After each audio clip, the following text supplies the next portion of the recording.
مایوس کیوں ہو جاتے ہو؟ ممکن ہے وہ تمہاری دعائیں پوری کرنے والا ہو۔ ممکن ہے وہ تمہاری ایک دعا پہ ہی اپنے کن کا معجزہ کر دے۔ ممکن ہے وہ تمہارے آنسوؤں کے بدلے ہی تمہاری ادھوری کہانی مکمل کر دے۔ ممکن ہے ان دعاؤں کے قبولیت میں دیری ہی تمہارے نصیبوں کو اور زیادہ خوبصورت بنا رہی ہو۔ ممکن ہے جو آج تمہارے لیے آزمائش ہے، کل وہی تمہارے لیے سکون کا ذریعہ بن جائے۔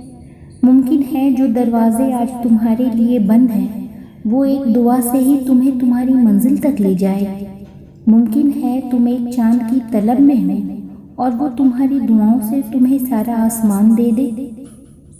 ممکن ہے تمہارا یہ صبر ہی تمہیں تمہارے رب سے ملوا دے۔ تو تم مایوس کیوں ہو جاتے ہو اس رب سے جس کی رحمت اس کے غضب پہ بھاری ہے؟